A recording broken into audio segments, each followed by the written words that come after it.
E farão para mim um santuário, para que eu possa habitar no meio deles.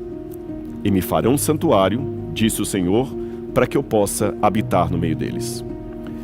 Quando foi que Deus falou estas palavras? Qual seria o significado disso? Bom, eu vou dar um contexto rápido para você. Deus estava falando com Moisés no alto do Monte Sinai, no momento em que ele dava as suas leis ao povo. E naquele momento a Bíblia revela que a glória de Deus encheu todo o Sinai, mas de tal forma que o povo tinha medo até de olhar para o topo da montanha, porque havia relâmpagos, vozes, trovões, até um animal que chegasse ali no sopé da montanha poderia morrer fulminado. Então o povo evidentemente estava com medo. Aquele Deus era grandioso demais para eles. E Deus falava, Moisés ouvia e o povo se apavorava lá embaixo. Foi nesse momento, nesse contexto, que Deus virou para Moisés e falou assim: Moisés, alguma coisa não está bem aqui. Olha lá para baixo.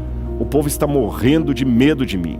E pouco tempo também você sabe que o povo acabou adorando um bezerro, porque o ídolo oferecia menos pavor para o povo do que o Deus verdadeiro. Mas antes de falar desse ídolo, vamos voltar ao diálogo de Deus com Moisés. Ele vira para o profeta e fala assim: Moisés, vamos mudar um pouquinho as coisas aqui. O povo está com muito medo de mim. Faz o seguinte, você vai descer e você vai fazer um santuário para que eu possa habitar no meio do meu povo. É interessante que quando a gente vai na língua hebraica, Deus fala com Moisés para fazer um santuário, um Mikadesh, um lugar sagrado, e ele fala que nesse lugar Deus iria habitar com o seu povo. O verbo habitar aqui vem de uma palavra em hebraico, de um substantivo, mishkan, que significa morar numa tenda, como um beduíno, um cigano. Eu não sei bem o que Moisés pensou naquele momento, mas eu posso aqui refletir e talvez imaginar que Moisés deva ter perguntado: Senhor, mas se o povo está com medo da sua glória aqui do alto da montanha, se o Senhor descer para morar lá no meio, todo mundo vai morrer fulminado. Moisés também conhecia que nas religiões pagãs, geralmente os santuários dos deuses ficavam nos mais altos cumes das montanhas. E por que Deus, contrariando essa cultura, iria fazer um santuário para ele, não de pedras, mas uma tenda, uma barraca, e morar lá no meio do povo? E farão para mim um santuário para que eu possa habitar no meio do povo. Agora, isso tem um significado tão profundo que eu vou explicar para você qual é a teologia que está por detrás desse texto. Como eu havia falado, Deus era glorioso, Ele é glorioso, sempre o foi, sempre será.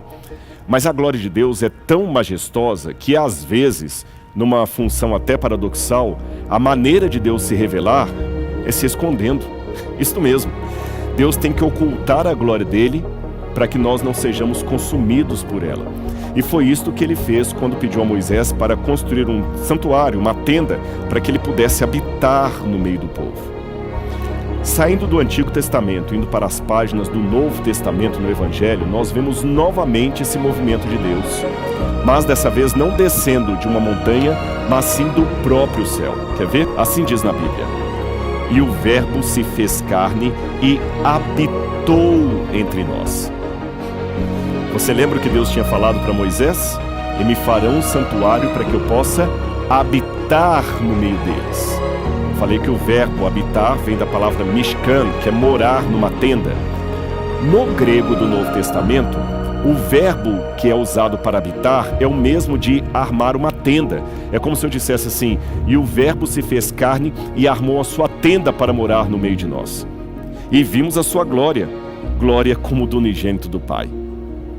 Lembra que eu disse que, para que a glória de Deus não nos consuma, nós vemos a glória de Deus de uma maneira velada? Pois a glória de Deus no Antigo Testamento foi velada no tabernáculo, ali naquela barraca, naquela tenda. E no Novo Testamento, ela foi velada no corpo físico de Jesus. Agora eu quero convidar você e a todos que estão em sua casa para refletirem um pouco comigo no significado teológico por detrás desse movimento de descida de Deus. Ora, todos nós, eu e você, somos sempre convidados a ser cada vez mais vitoriosos. E não há nenhum problema em querer crescer na vida, vencer, ter sucesso. Não há problema nenhum nisso. Mas, às vezes, você sabe que a diferença entre veneno e remédio é uma questão de dosagem.